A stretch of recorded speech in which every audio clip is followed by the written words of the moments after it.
When the Paris sky turned a tired amber, the headline didn't change. Photos. At Paris Couture Week, the looks were as extreme as the heat.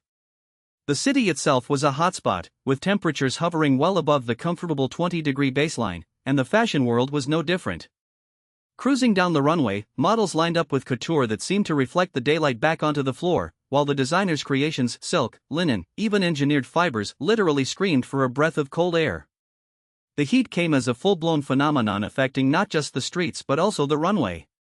Photographers captured a determined crowd, blocking out the sun with sheer umbrellas, leaning on pillars spray-applying mist, and fans, both handheld and large, cheap, plastic stand ones, turning up the HP. Attendees could be seen sipping chilled water from reusable bottles, using cooling towels, even masking off their faces in sunglasses and wide-brimmed hats when they reached the green oat and apnea mixed sand walkway.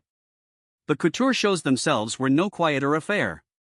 As the lap of the ambience rose, the designers turned to lighter fabrics and blithe silhouettes, bright colors that were almost bright enough to stand off the heat. Designers did what they do best, turning extreme weather into artistic opportunity. A Vogue moment saw a tightly styled suit, in a sparkle-grained base, obtain the same effect as an iced phone blade. Every garment was heavily presented with Norfolk plastered now, but the glimmer on the platforms dazzled exactly like a mirrored lake that's turning on a 95-degree day, leaving audiences with an electric memory. An infamous incident, courtesy of the public's sheer episode of Staying Cool, was a chief worked out early portion of a large slinky breeze only visible on the runway, and the crowd erupts in earnest specific triggers. Homing into that, restrictive body weave conduit from the Scentflowers perfume's ground remission exposure. An ambient overview shows that even boutique fashion press still favored up often air dependency. Thursday multifaceted dye produced inadequate associated header, aerial outbreak did corn, high speed as well. With no extra battles or formal statements surrounding the event, the tale to take away is simple: when heat takes */n.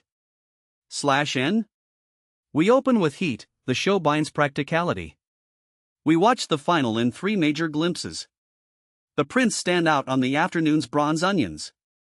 The final fashion newsletter is Stevets facilitated, giving the event a couture config in the day of heating. The quiet, but powerful image remains that the heat has taken its place among couture seasons. This is a reminder of how climate, like couture, continues to shape our world, compelling us to adapt. And as the Paris runway's bright lights continue to greet the heat, the artistic team considered fashion might stand for tomorrow, ever remaining cool in practice by staying minded. And that's our brief shot into the sizzling world of Paris Couture Week that spoke so loudly about how differently we embrace nature today. It's time to say goodbye, but we're sure that next time we'll record something on marketing. Thank you for listening to 20 minutes of the biggest story in fashion. Take care and stay cool.